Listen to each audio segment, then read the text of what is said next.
Happy morning, children. We'll start with a new topic, congruency of triangles. You have been given few questions which you have to answer by referring to the adjacent figure. This is the adjacent figure, triangle DEF. Now I'll just read out the questions to you and we will see which questions you are able to answer them. Which is the angle opposite to the side DE? Which is the side opposite to angle E? Which angle is included by side DE and side DF? Which side is included by angle E and angle F? And state the angles adjacent to side DE. And there are few points which are given, that also you see. The figures which exactly coincide with each other are called congruent figures, and the segments of equal lengths are congruent. The angles of equal measures are congruent. Now, here this concept of side opposite to and adjacent, this already I have discussed with you in the topic quadrilateral. So you should be able to answer these questions. And what you have already studied in 7th standard, I would just like to revise with respect to the questions being asked. And this exercise, revision exercise, you have to complete it. So I will just go through it and see what you have studied in 7th standard. See here. What are the wordings given that you should see? To construct a triangle, given two sides.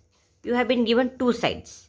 Okay. Here, see, length of PQ and length of PR is given, and the angle included by them. So an angle included by them means what it is? Here these two sides, side PR and side PQ. Now this angle P is the angle included by them, because this angle P, it is formed by the union of these two rays, PR and PQ. We will use the word side PR and side PQ. So this is the included angle. Okay.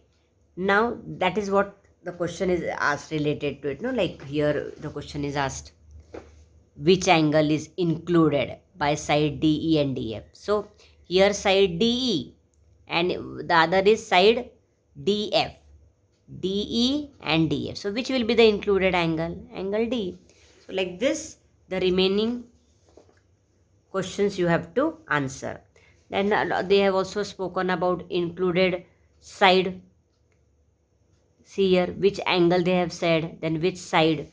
So here if you look at your 7th standard textbook, see how it's given. To construct a triangle, given two angles and the included side.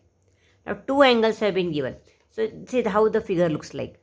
Two angles have been given. So the included side will be the side which is formed by these two vertices, x and y. Two angles is given, angle x measure is given, angle y measure is given. So xy will be the included side. This point you have to understand. So here this example also you can take. To construct a triangle, given two angles. These two angles have been given and the included side. The included side is xy. Okay. So here two angles have been given and here xy means it will include both angle x and angle y. So when we join, this will be the side. So this side is called as the included side. And here if two sides have been given, then the union of these two sides is this common vertex. So this angle will be the included angle. It will look like this. This point you have to understand. Okay. Then any other question which you find now here? Which is the side opposite to angle E? Now this angle E is given. So angle E is formed of side ED and EF. So side which will be opposite will not be the arm of the given angle. So angle E is side ED and EF, union of these two sides. So the side which will be opposite will not be a arm side of the given angle DEF. So DF is not the arm of angle DEF. So DF is the opposite side. This point you have to understand. Okay. And then here this one, state the angles adjacent to side DE. Now adjacent side means, I explained you all the concept that adjacent means the arm will be common. So this is very simple, angles adjacent to side DE. Now DE is the side given. A triangle has only 3 angles. So if I am going to talk about state the angles adjacent to side DE, it will be what? That angle will have DE common, right? So angle DEF will have DE common. So this will be one angle. And which will be the other one? Angle FDE. This is another one.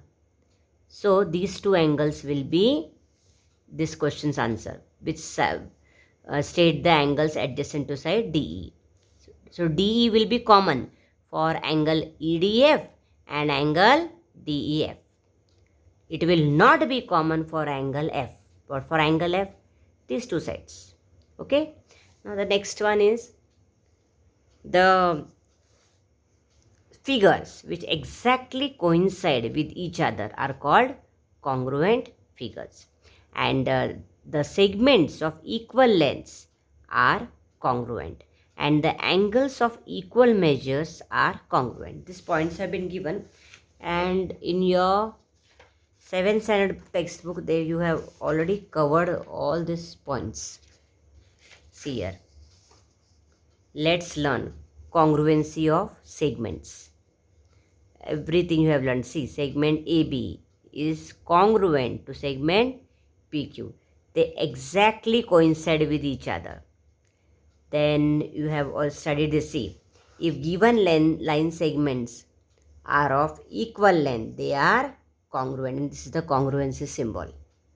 Segment PQ congruent to segment AB. And then you have also studied in 7th standard, two angles with equal measures are congruent to each other. So here one angle is 40, another angle is also 40. So these two angles are congruent to each other. Then here 90-degree angle is given. And here also 90-degree angle is given. So these two angles are congruent because they have equal measures. So this full concept you have already studied. So draw the figure, write the questions and also answers.